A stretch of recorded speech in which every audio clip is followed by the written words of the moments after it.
So Abe, I think, is someone who doesn't need an introduction, but I will give him a brief one, because if I read all of his accolades, that will be the entire time that we have here.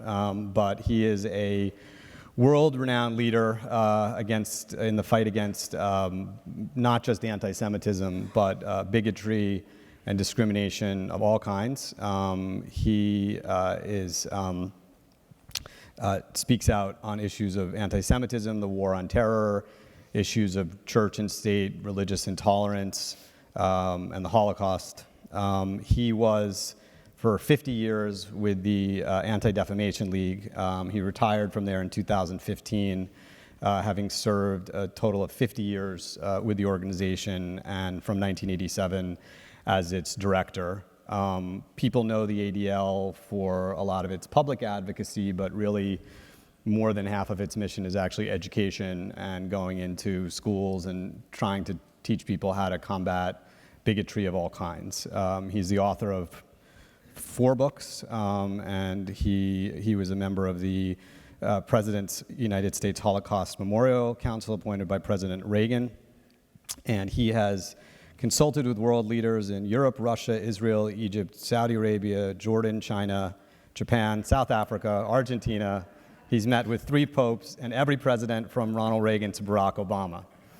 So there you go. So I'll start with a question.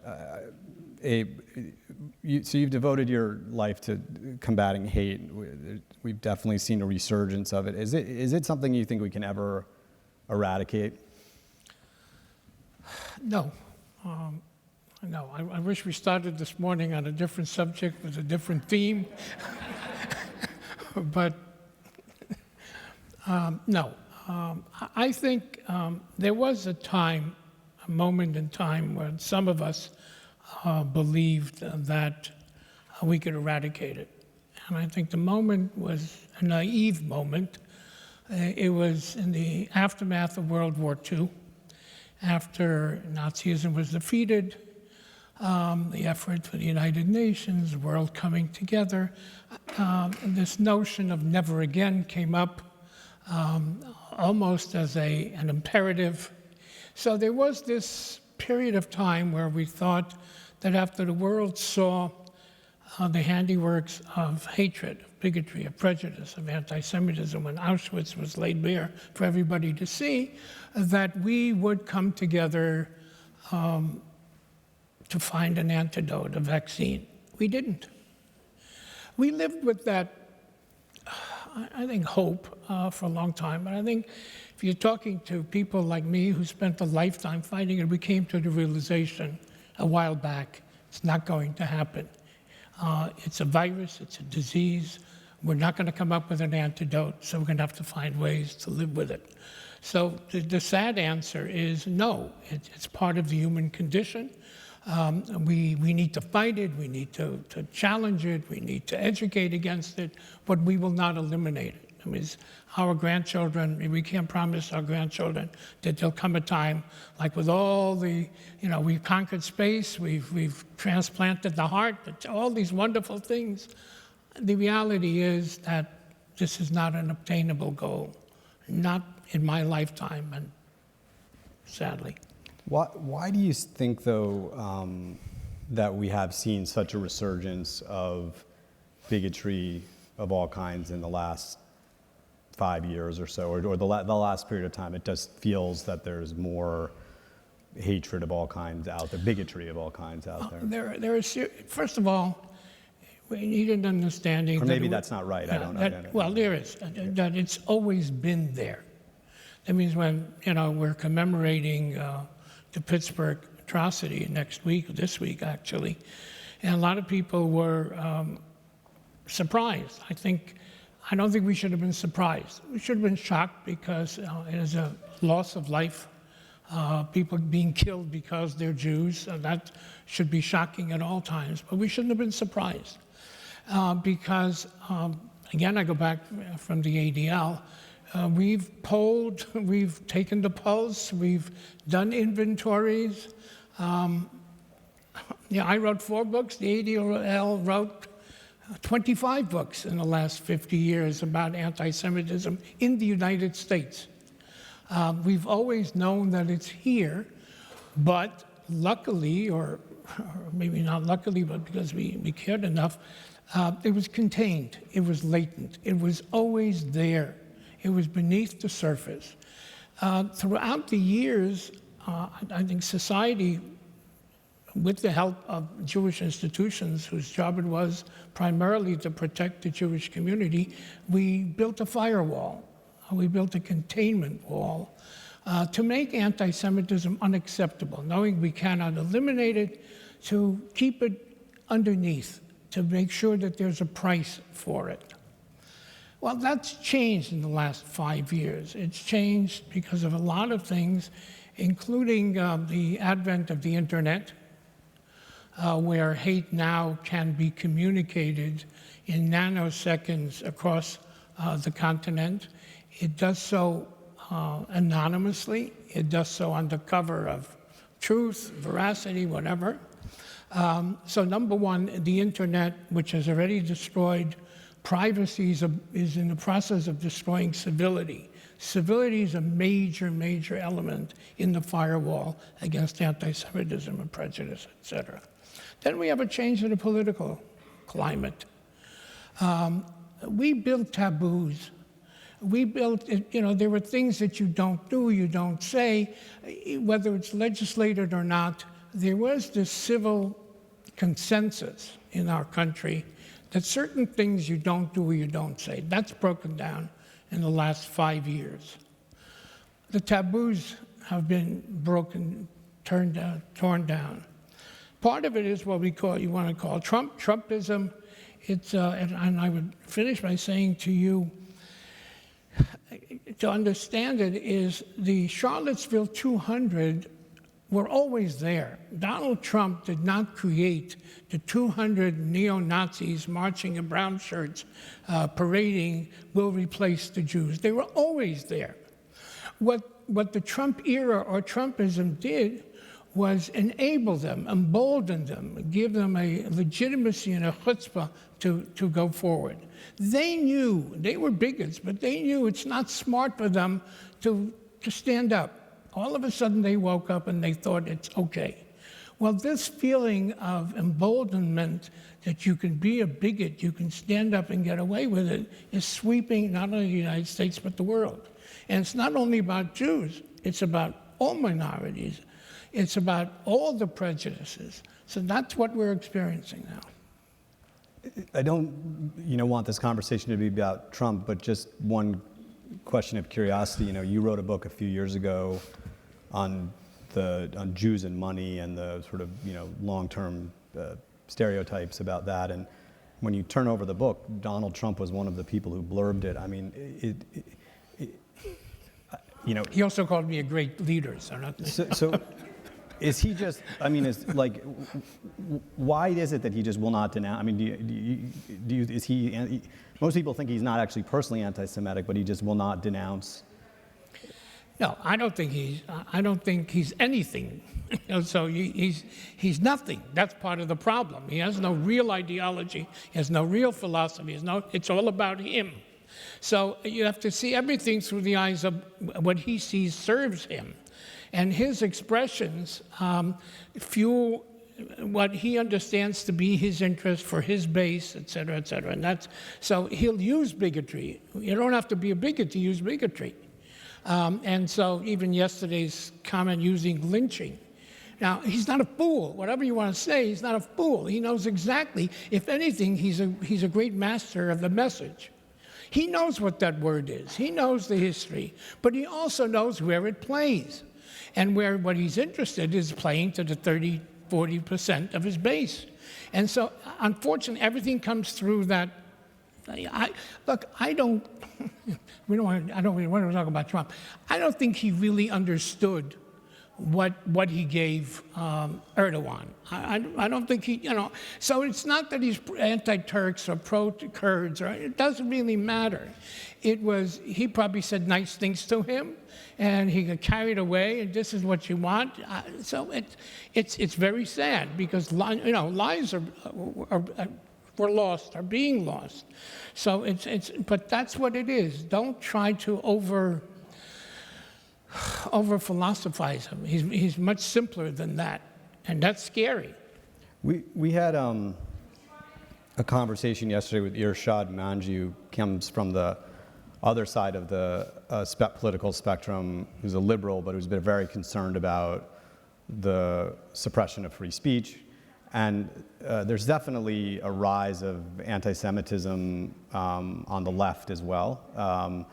And we asked Deborah Lipstadt, actually, in our magazine, which scared her more, the Trumpism or the left, if you think of, in particular, Jeremy Corbyn, but it's definitely beginning to have an impact even in the United States. Where is that coming from? Which do you think is scarier? Why is it that both the left and the right are zeroing in on this issue? Richard, what scares me is that it's on both. It's on all levels. What scares me is the tenacity of anti-Semitism. I will say to you, when I graduated law school and I went to work for the ADL, I thought I would be looking at anti-Semitism as a lesson of history, but not as a current event. I'm still astounded by where I see it, where it's cropping up, and it doesn't matter. And the scary part is not who's worse. The scary part is that it's everywhere. It's educated and it's ignorant. It's religious and it's atheist. It's capitalist and it's socialist. That's what's scary. So yeah, in certain societies, the left poses great. Look, Jews suffered from communism. Hundreds of thousands were killed under communist society. Anti-Semitism was part of government. So I don't think we get anywhere by trying to say who's worse. They're both bad, and we need to focus on all elements of anti-Semitism and not making it a political football. That's part of the problem now. It's politicized. So if you're on the right, all the danger is on the left. If you're on the left, all the danger, unfortunately, it's on both sides. The left critique is often, people say, well, I can be, anti-Israel without being anti-Semitic. How do you feel about that? Yeah, I think you can be critical of Israel and not be an anti-Semite. But if you're only critical of Israel, you're an anti-Semite. Okay? So it goes to BDS. I don't have a problem with the concept of BDS. If you're a student or if you're a journalist or whatever, and you want to raise the level of justice, of freedom, of decency, of tolerance, God bless you. And if you want to use the vehicle of boycott, fine, I'm okay with that. But if the only one on the list that is bad is Jewish or Zionist or Israel, if you don't include Cuba and Saudi Arabia and China, and I'll give you 20 countries. Take the countries that now sit on the International Human Rights Council in Geneva. If you want to do BDS, you want to change society for the good, take a list of those countries and exercise your right to boycott, to preach against, fine. But if it's only Israel, if the only state that violates your sense of justice and right and decency is the Jewish state, whammo, you're an anti-Semite. So do you think that Europe is, this has become a major issue. Do you think we're going to see a complete exodus of Jews out of Europe? I hope and pray not. That would give Hitler a posthumous victory. But I don't think it's in our hands. I don't think Europe has learned the lessons. Okay, so when I was in the ADL, I would be a lot more careful about saying this, but if I would advise European Jews to find another place. It's tougher to come to America today, but there's still Israel. So, yeah, I don't see a future. I do not see a future. So, anti-Semitism, has often been a canary in the coal mine. And, there's that famous poem, first they came for the Jews, and then they came for the trade union, and then there was no one left for me, right, about World War II. So, do you see a very, this kind of rise of anti-Semitism is symptomatic of a general coming apart of the system in general and tolerance in general? It's a falling apart of civility. Civility, as I said, we're losing the battle of civility. Our society is less civil, the way we talk to each other, the way you interact. Yeah. And again, Jews, used to say, you want to find out how democratic, how sane, how decent the society is, ask how they treat their Jews. And you don't even need Jews to have in that society to see how they view Jews. Yeah, so it's the oldest hatred. It survived and it flourished. And again, it didn't matter whether it was a monarchy or a democracy, what religion it was, whether it was financially successful or not, there was anti-Semitism. And if there's anti-Semitism, you're going to find prejudice. Whoever is number 2 or whoever is number 3, it's there. Yeah. So yeah, we have a self-interest, but it's an altruistic interest, because if you hate one, chances are you hate somebody else. So you actually told my daughter, I think, when she asked you about what one of your proudest achievements at the ADL was, and you talked about the anti-masking laws, which I think would be interesting for people to hear. You also were talking, I mean, it clearly seems that social media is an empowerment of hate because there is an anonymity around it. So, I mean, can you talk a little bit about that? And is there a way that we can do something similar with social media that would have a similar effect? All right. I'll deal with that in a moment, but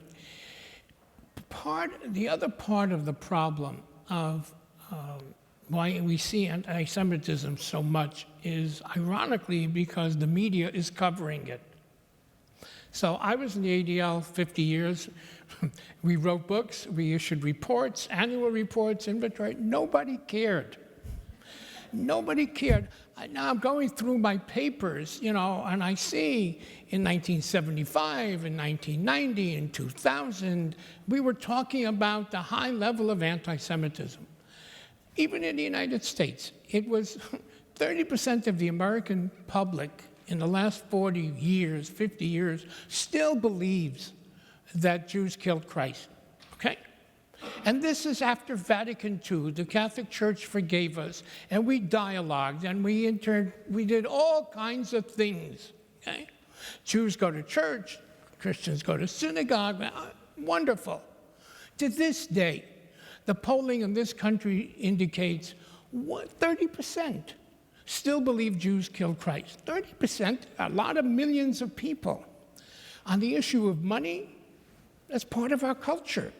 Jews and money, all the stereotypes, they haven't changed. Jewish power, loyalty, control, all of these things have not changed. 30% of the American people today still believe Jews are more loyal to themselves or Israel than they are to your friends, your neighbors, etc. That's a classic canard of anti-Semitism. It hasn't changed. Now, good news or bad news? Now the media is covering it. So we see it everywhere.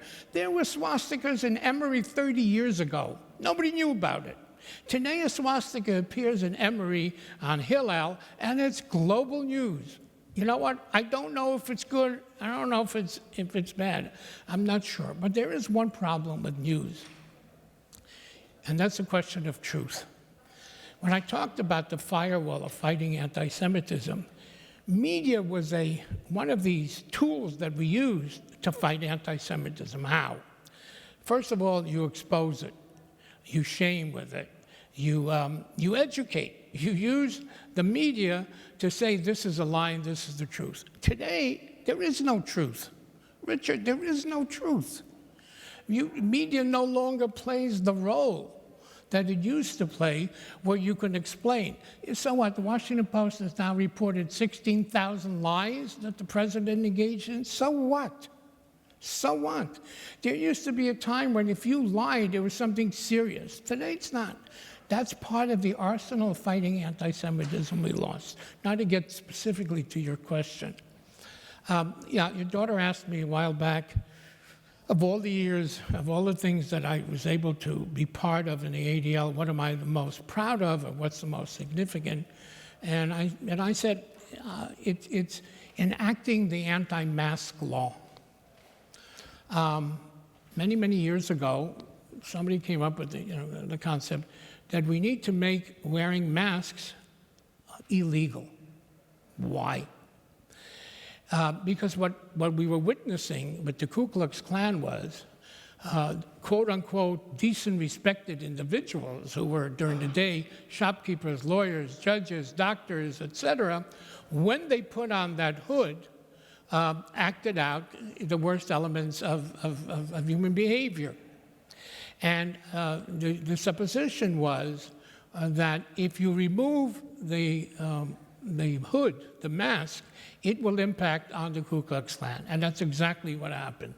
Because our Constitution gives us the right to be a bigot. We'll fight for your right to be a bigot, but take responsibility for your bigotry. Okay? Take responsibility. And what happened was, once they were not allowed to act out their bigotry anonymously, the Klan went into a major, major decline. Because all these big heroes who were bigots under a hood were not willing to, socially or business-wise or politically, whatever it was. Ironically, fast forward 50 years later, comes the internet. Puts that mask back, that hood back on the bigot. And that's a major, major element in transmitting bigotry and anti-Semitism, and we're struggling with it. We're struggling with finding a balance. There's hearings, I think, today in Congress, again. What's the role? How do we manage it? How do we balance it? Look, we struggled with, after 9/11, with balancing our civil liberties and security. The Patriot Act was subject of a lot of debate. I think we have to debate this as well. I don't know what the answers are. 10 years ago, I used to go to Palo Alto and argue with the geniuses of that industry. And I said, look, thank you for this gift you gave us, but there are unintended consequences that you have a responsibility for. And they said, algorithms. Goodbye, algorithms, okay? Well, we've come a long way, and they can manage algorithms. Now the question is, do we want them? Who's going to manage the algorithms? Who's going to decide? These are very, very serious issues, and they all impact on civility, on prejudice, on bigotry, and anti-Semitism.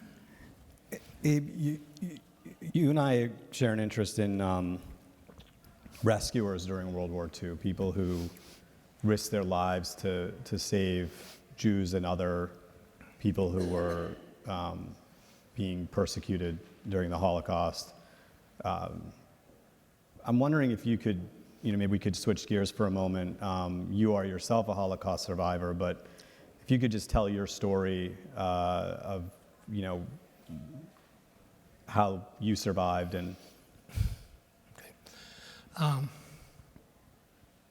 Okay.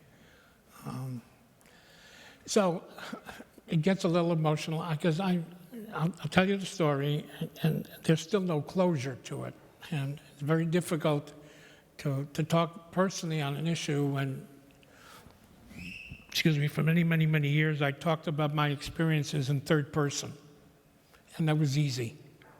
Till one day I was asked to speak to a conference of hidden children, and I paralyzed. It was very scary because all of a sudden I couldn't talk to them in third person. So I was born in the wrong, bad time, bad place for a Jewish kid. I was born in Poland in 1940. My parents were of means and educated, and so some people understood, some people didn't understand. They tried to stay ahead of the Germans, and they started moving east. They lived in Warsaw. They moved east to a place called Baranovich, which is where I was born. That was my father's birthplace. And the Germans were continuing to move east, so they moved east trying to stay ahead of the Germans. And the Germans caught up with us in the city of Vilnius, the capital of Lithuania. I said we were a means. I had a nanny. My parents had a nanny for me. I traveled with the nanny. When the order was issued in Vilnius, for all the Jews to be gathered into a ghetto, my nanny, I guess in great innocence and compassion, said, "I'll take care of him. You go, and I'll take care of him, and you'll come back." Nobody imagined, or very few people imagined, what it meant going to the ghetto. But this whole conversation was, well, you'll go for a couple of weeks, I'll take care of him, you come back. That couple of weeks became 4 years. She risked her life every single day for 4 years. I was circumcised. That was a problem. She had no papers. That was a problem. There was an age differential. That was a problem. For 4 years, she baptized me, took me to church, et cetera, et cetera, et cetera. Risked her life to protect me. My parents were separated in the ghetto. My father was sent to a number of camps. My mother escaped under false papers. And I got to know my mother as my aunt. She provided for us. She smuggled, she stole, whatever, et cetera. Anyway, miraculously, we all survived.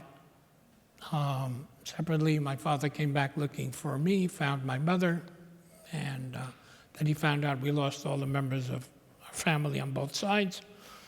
And then it turned sad, because my nanny said, "I saved him, he belongs to me and the church."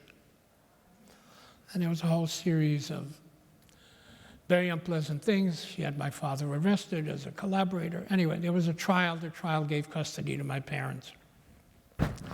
And they tried to reconcile. It didn't work. Anyway, she risked her life to save my life. She saved my parents' lives as well, because a family unit of 3 had no chance of survival. But the fact that they were able to go each on their way, knowing that they were coming. I was cute, by the way, so I was blonde, blue-eyed. It all helped. Circumcision didn't, but that helped. It was very, very sad. And so I said, I have no closure. I'm looking to find a place of where she's buried. I never said goodbye. I never said thank you. But she not only gave me life, but people say you survived because there's an arrogance in that. God knows why people survived. I don't know why I survived. I was lucky to spend a lifetime dealing with both elements of what I survived in my childhood, or what helped me survive. One was hate, and the other one was love. And I was fortunate, Richard, for 50 years to be on the platform of an organization that fought prejudice and tried to. So the lesson that I try every day to say thank you to her is to try to make a difference, to teach people that they can make a difference. And it sounds so banal, but each one of us can make a difference. And that I've been trying. I have to say to you, after 50 years, I haven't totally succeeded, but I'm sure there are people who have better lives and live more safely and have more because of the things that we've done or stood up for. How can people make a difference?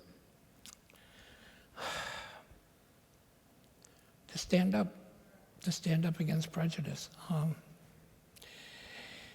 It's not easy. Put yourself in a position. Ask yourself if you would have had the courage to do what my nanny did. Wow. When you talk to people, to those who risk their lives to save Jews or other people, none of them see themselves as heroes. None of them see themselves as very important people. They said we did what every person. Unfortunately, that's not what people do. Ask yourself the question, what would you have risked to save somebody else? But you don't have to go that far. And what I try to do with kids is bullying. Bullying is a basis of prejudice. I don't like you. I don't like you because you're Jewish. I don't like you because you're Muslim. I don't like you because you're tall, you're short, you're fat, you're green, you're yellow. That's prejudice. And it's all over the place. When you ask kids, say, in the polling, 50, 60, 70% of us have lived through bullying. And the answer to bullying is to stand up and say no. Don't say that. That's not funny. And yet it is so difficult. It is so difficult to stand up against a peer or in a peer group and say no. And it sounds simple. Stand up to say no. Don't laugh at a joke which makes fun of somebody. But yeah, that's where it starts. That's where it starts, and that's when any individual can make a difference. I don't know what inspired my nanny. Maybe her faith. Yeah, but people use faith the other way as well. So I don't know. I don't know what it was. But yeah, I think you can begin making a difference. And in this country, we need a lot more people standing up to say no to the lack of civility. In that sense, I'm an optimist. I don't have the right to be a pessimist. Golda Meir once said that Jews don't have the luxury to be pessimists. And having survived the Holocaust, I don't have the right to be a pessimist. I am an optimist, but it's tough. It's tough, but we have no choice. There's no alternative. And that is to say, you can make a difference. So I'd like to open it up for any questions anybody might have. Yes, sir. I actually it's a very true story because I was born in Latvia and my father was a Holocaust survivor. Just maybe comment a little story and question. It was a person, a Latvian. Latvia went through the same, like in Riga, Vilnius. It was a ghetto. People were sent to a labor camp in Germany after. So I lived through this from my father's story, who passed away 15 years ago in Israel. And, it was a person that saved maybe 30 Jews. He actually kept them during the ghetto in a basement. And he immigrated to Australia. And his name was Yanis Lipke. I think there is a small street somewhere here named in his name. So when I was already a teenager, my father brought to an event with him. And it was in Israel. He came to Israel, and once a year he would come somewhere and celebrate people who he saved, because he saved around 30 people. So I was a teenager, but I asked him, what motivated you? And he just answered me, that was the only right thing to do. That's the only thing to do. Now, so that's a small story. Question about the Holocaust. I mean, it seems to me that, this is like 70 years ago, and a lot of things people just simply forgetting what happened in 40s. What do you think need to be done sort of to keep those lessons alive? On the positive things, I follow politics since I was a child. And if you look at Germany today, and I know maybe some people disagree with me here, Germany became by far much more peaceful nation than us, than United States. So that I think is a sort of a good news. But overall, what do you think needs to be done? And is it really important to keep the history lessons? Because what was done it's just terrifying. Not just Jews, I mean, gypsies, everyone. Listen, people want a similar question in the reverse. I frequently am asked, what's the cause of anti-Semitism? If I can tell you the cause of anti-Semitism, we can eliminate it. It ain't that simple, okay? Because there are a lot of causes in a place, and the same thing is there is no one answer, there's no one antidote. Yes, teaching about the Holocaust is important. But, it's also important, it goes before the Holocaust. The Holocaust would not have happened if there was no anti-Semitism. I once read a long time ago, and I wasn't smart enough to write down who said it. But in an answer to the question that I read in some book a long, long time ago, why did Hitler succeed? Okay. And the answer was because first they came and said to the Jews, you cannot live amongst us as Jews, convert. Then 100 years later or 200 years later, they came to the Jews and they said, shortened that phrase and said, you cannot live amongst us. You had expulsions. And because of that, Hitler can come and shorten the phrase even more and say you cannot live. And if you did not have that precursor in history of an acceptance that Jews are not okay because they're not Christian, and Jews are not okay because of this and this and this, he could not have succeeded. So teaching the lesson of the Holocaust is part of it. I'm not sure that the memory of the Holocaust in the early years made a tremendous difference. I don't know. I don't think we don't have the luxury not to teach it. Right? I'm involved with the museum downtown. If you haven't seen it, there's an exhibit on Auschwitz. You know what? Even if you think you know, take a trip. Take 2 hours. It can't hurt. Take your kids. Take your grandkids. Okay? So yeah, it's important, but it's not enough. It's not enough. So we don't know the exact one element which will make a difference. It's a lot of things coming together.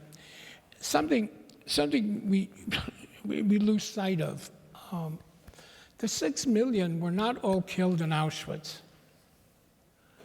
That's industrial complex. A couple of million were killed personally in the Latvias, in the Lithuanias, in the Estonias. Not in death factories. They were killed one-on-one.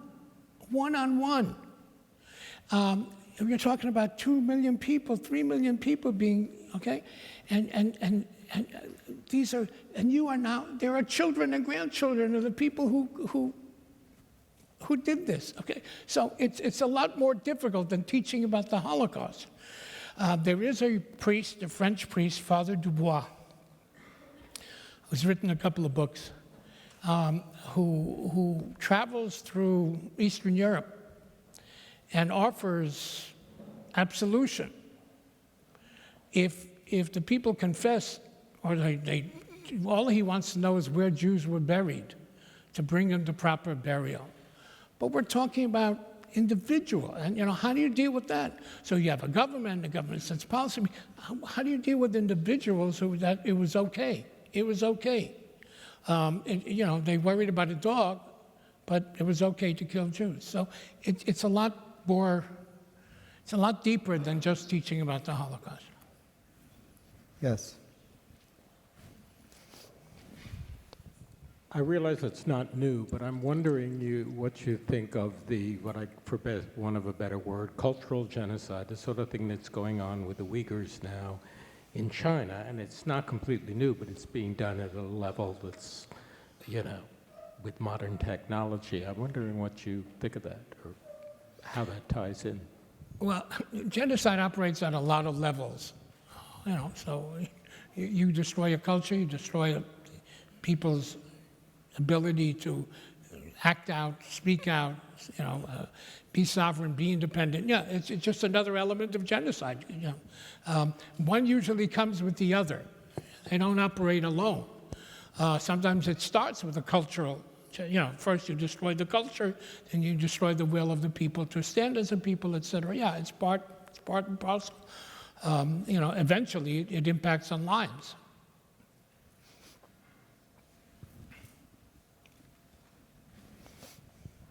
My question is a little bit around a victim mentality and whether, I think part of the frustration of many people about the current administration is that it tries to portray itself, or certain people try to portray themselves as victims of the global, we got taken advantage of here, and there's something deeply upsetting about a very powerful country portraying itself as a victim, and with speaking as a Jew, a very successful population sort of globally that's adapted fairly effectively.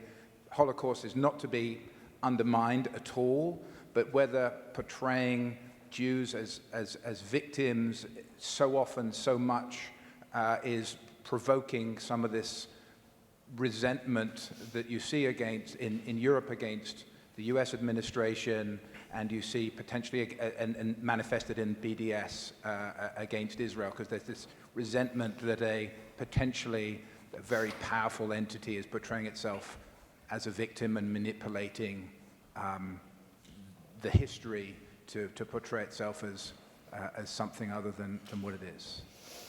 Okay, I hear you. I'm not really sure where it's going. Look, we are a people of history. We remember our history. We know our history.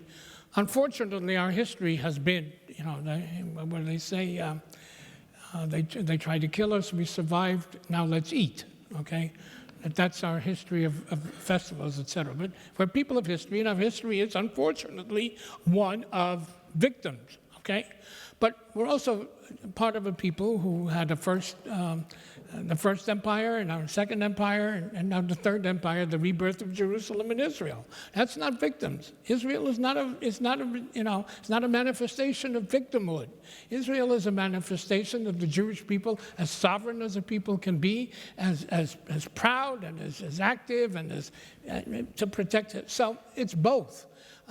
People, people who like us being victims don't like us being heroes. Okay, they don't like Israel. They don't like Israel because that's not what they want the Jews to be. So to me, it's another political. I don't know where it gets us. I think as a people of history, we remember history. Part of we were victims. So you can't change it because it doesn't fit into some political theory. And at the same time, it's the same people, who had a King David and a King Solomon, and now we have King Benjamin. Okay, whether you like him or not. See how long. So, Abe, thank you. We're out of time, but Thank you. Thank you.